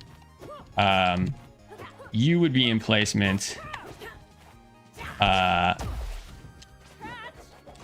would be like some people have just rank reset, but other people haven't, right? People who played that season haven't, but everyone else has, and like that wouldn't feel great, which is why I like the rank reset and the characters at the same time. And also just like not new people you get to have. All right, the funny thing with Reina is I know like I'm supposed to use chair and do all kinds of shenanigans off stage, but like I actually don't know how to recover as this character. I basically just oh, I thought I had more range.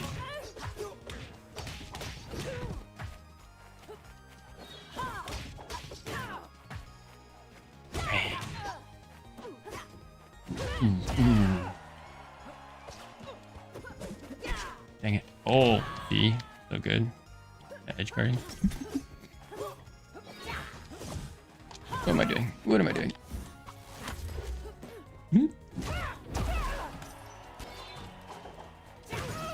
Ow. Dude, I didn't know which was. Oh, I didn't know which was over there. Ow.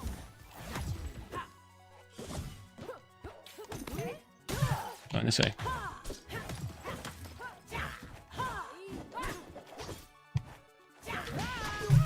Gotta grab my chair. That's a mistake.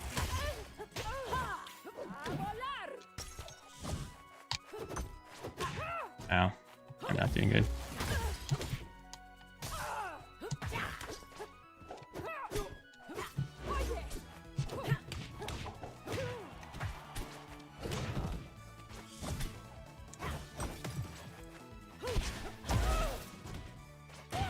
What? I didn't know I could do it.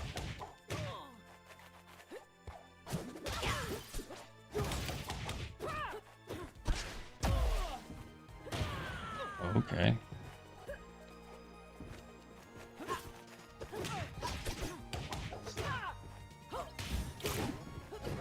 I like this forward tilt. Very satisfying.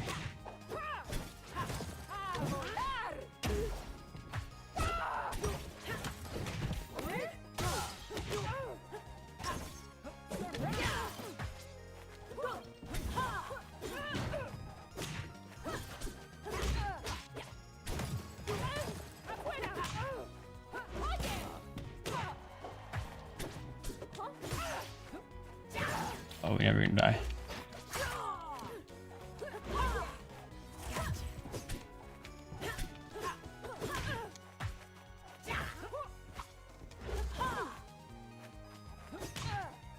Oh, the up air sour. What was I doing?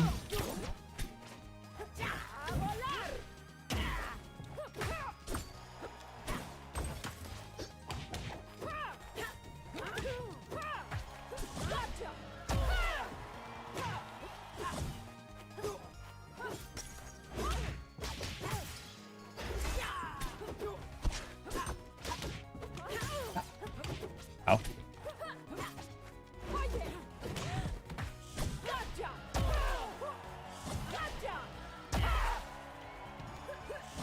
Oh, can you imagine?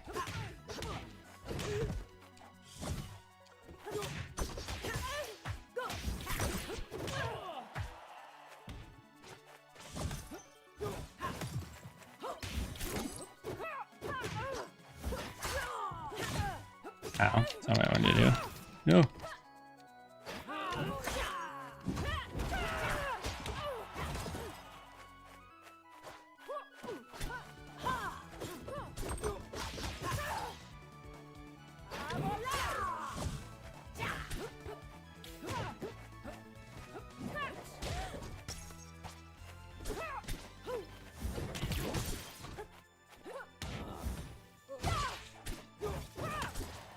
I don't know how it kills this character.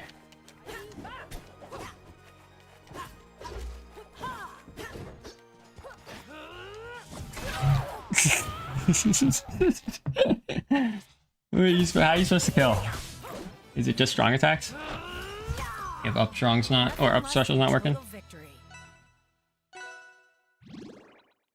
My Reina is really bad. I'm sorry, guys.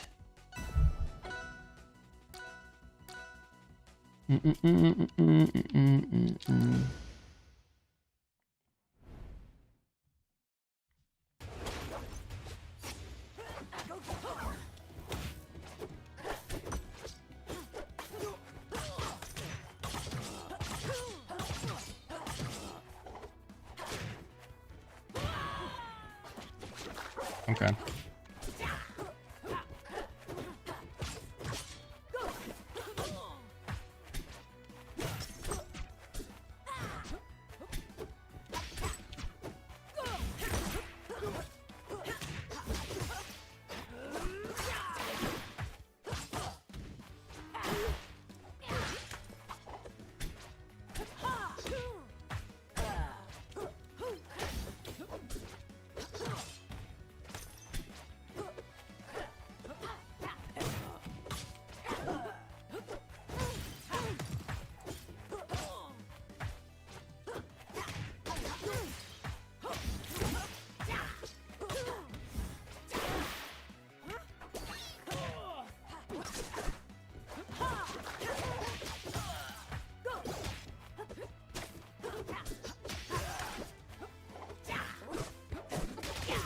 Ow. Yeah, that's what I mean. Oh, specials. Nobody likes that.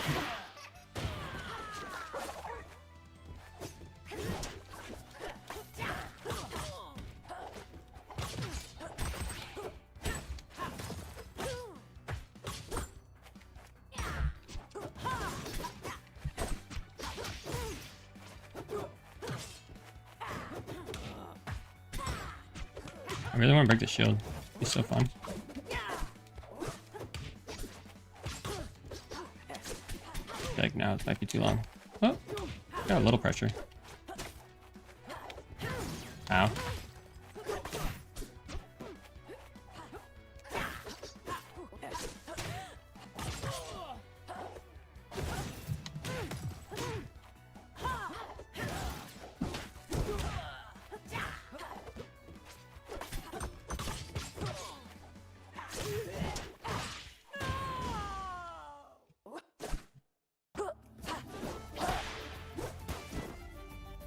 I'm still here.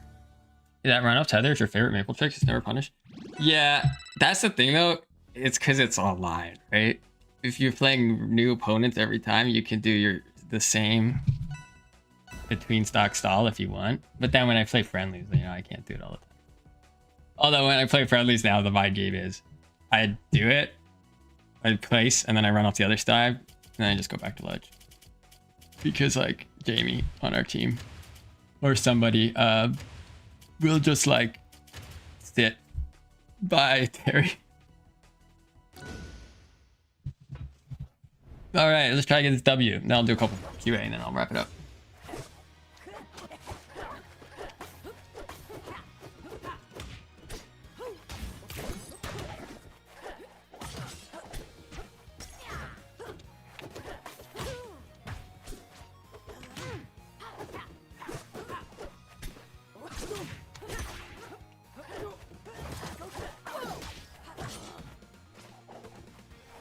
To be honest, I figured this thing was coming. I was just waiting for it. But even if I hadn't done it, I probably would have parried in that situation because I wasn't gonna get punished. All right. Oh man, I can't believe that.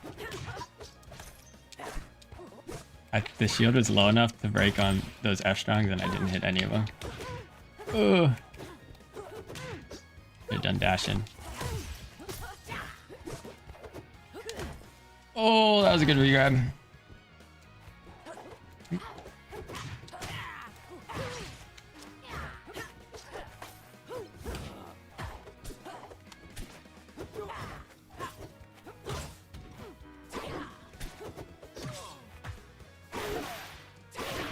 Oh, that just purpled? That's crazy. Yeah, that one feels like kind of light.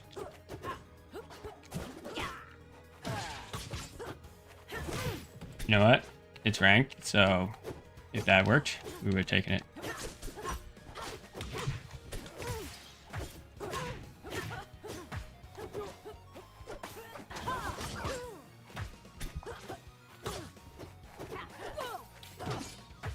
Oh yeah, that is the last off split break right now. Secret maple bust right now.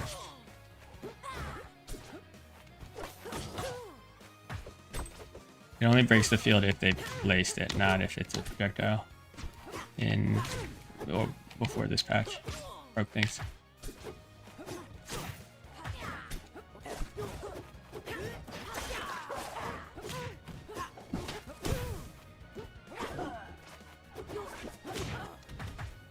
That was crazy rollback.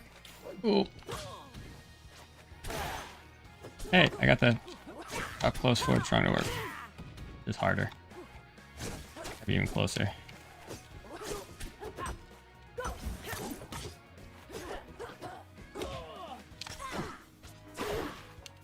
That's unlucky. I don't think she ledge dashed. I think she just like kind of jumped the ledge and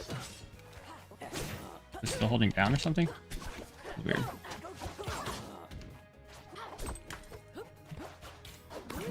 Dang it. I want to be on ledge. Ooh.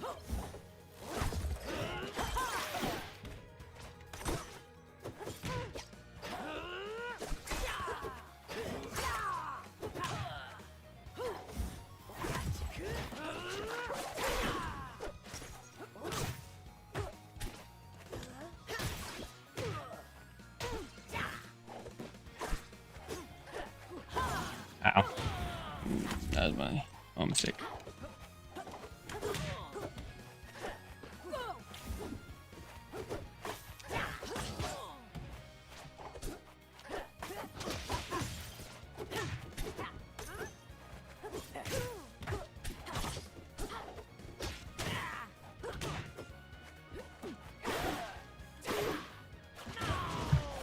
We're down strong. I'm still here. GG's. I was playing the worst in game 3s than my other games. Well, my Reina's probably bad. My Maple's probably, I don't know. Was Diamond last season. Probably around there. And my Lorena's probably high silver. My Olympia's good. My Olympia, gold. Easy. Easily gold. That's my new secondary. Alright, let's do a couple questions. We'll wrap up in like 5 minutes.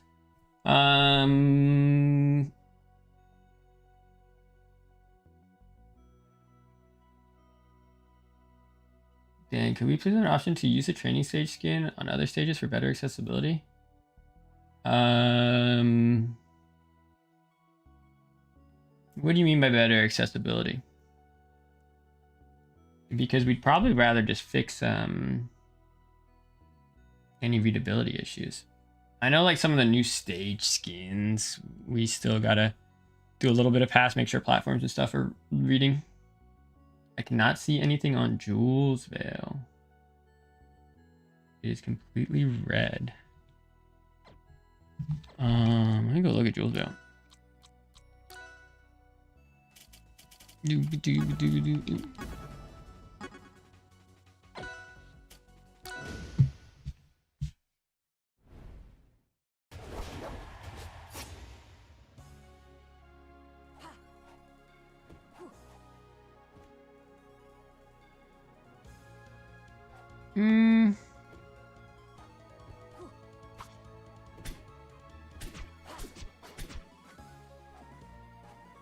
Yeah, there probably is a little too much contrast in the background on this one, to be honest. Especially how light it gets in the center versus how dark it gets on the sides. The platforms do a decent job of having like both the darkest dark underneath and then the lightest light on top. But you can't see both at the same time because the cameras. You could probably use a readability pass on the stage, to be honest.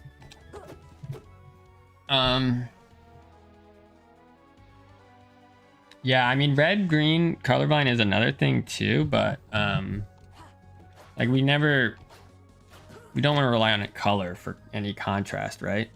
So like, for example, if the platforms were green and the stage was red and they were similar values, but you were able to tell the difference because of the colors, like we wouldn't have a stage that launched like that, right? So like we would need to improve the readability if there was trouble seeing it with any type of color blindness, if that makes sense. And usually it's a value and color choice problem that we're doing. And also like, I mean, it's a 3D game, so it's a lot harder, right? So like part of this issue on this stage is like, there are chosen contrasting values, but it's 3D. So like, yeah, like these stages have both lights and darks, but they're not visible at the same time. So we probably do need to like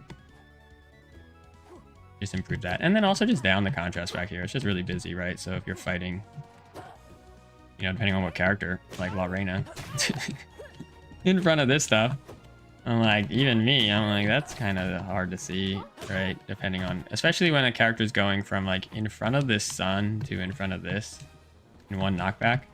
And then you got like fine details like this gear back here. I think just a lot of those colors could be pushed back. In terms of using it, I don't know, right? You run the issue of like Street Fighter, right? Where it's like, okay, well, now you have a bunch of tournament VODs, people playing on the training stage, right? And then the game just looks not good. So I don't know if we would let people use it across all the stages. Probably not, but you know, if we're making accessibility changes at that point, we should be fixing the root of the problem. We shouldn't be like adding more options to get around the root, you know, whatever the problem is, whether it's specific stages or all stages. I know it's funny because there's a lot of mods where people turn off a lot of stuff in the environment to squeeze a little performance out of it. We've like tested and profiled that. Like a lot of those are so minimal depending on like your GPU, right? Like there's a lot of other reasons we're having performance issues, and we're working through some of them. Tom right now is working on you know, the pre-caching shader, so you don't have to go to a local and use every move once to get rid of that stutter. We're trying to figure out what this new stutter issue is that some people are running into. We can't pinpoint it to like a Rivals update right now, so then we're like, okay, we're trying to just gather some info from people. Like, is it a driver? Was there a, you know, like an NVIDIA, if it's like a CPU thing or a GPU thing? We're trying to figure out, because I've seen it. It happened to me at a local in Washington where I saw like, it wasn't the shader caching stutters, it was like some other stutters. And then JC Onyx, the TO there, changed the graphic settings on the computer and managed to get to go away. So then that's why I'm like, okay, maybe it's like some kind of driver setting thing that is causing like this ones where you get it local, online, wherever, and it's like every few, I want to say it's like every second and a half or something, the game just like hitches briefly. We're trying to dig into that. So right now, Tom, who's our backend engineer, we've moved him over to optimization for a little bit.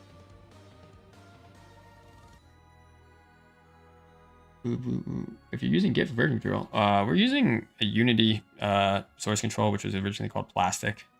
Just because when we started this project, Blueprints and Git did not play nicely with each other in Unreal. We'll probably move to Git eventually is our plan. But right now we're on Plastic.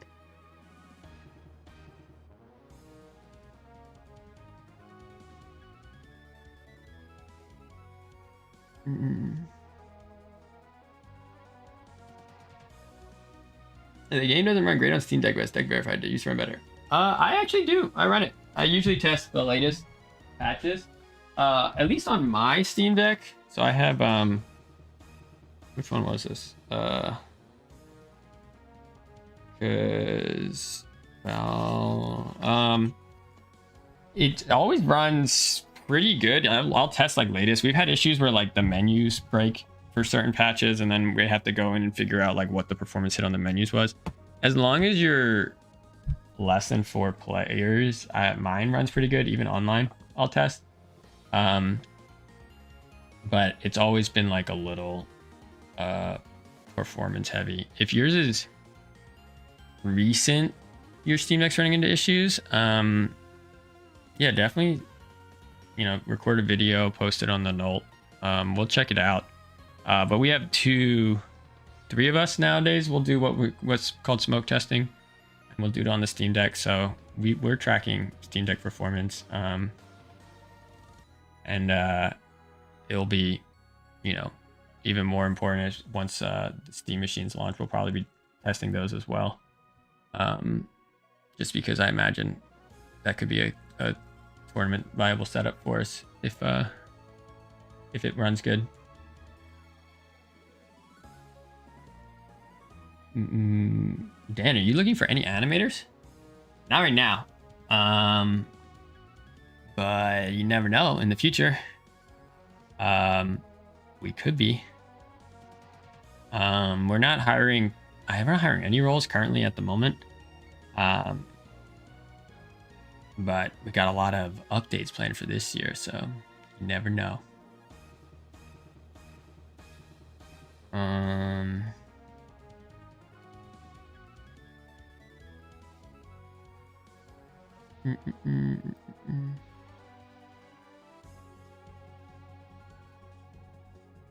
Cool, I'll do one more question and then we'll probably wrap it. Over 2 hours. Whoops. Do one camera. Will there ever be double XP weekends? Great question. Kind of, yes. I don't want to just shoot out the whole design for two reasons. One, we might not get to everything. Two, it's gonna be fun to talk about it closer to when it comes out. But when casual stages and items are set to come out, we're also planning on redoing the queues. What the queues are, how they work, how XP works in them.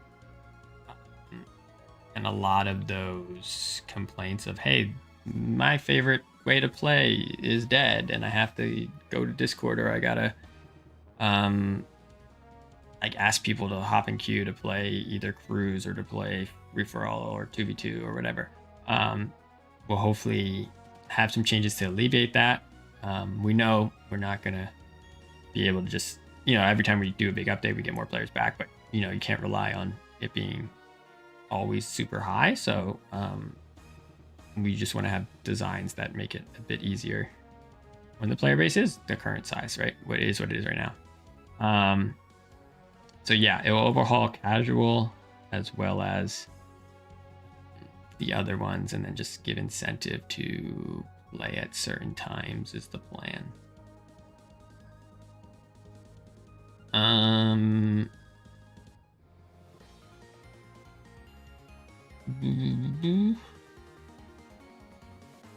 I think that might have been the last question. Thanks for tuning in, everyone. We got some more exciting stuff happening this month.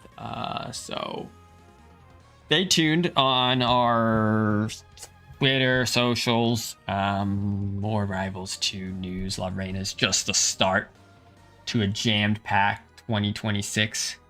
Thanks for watching. Sorry if you play one of the 2 or 3 characters that we didn't get to in the patch note.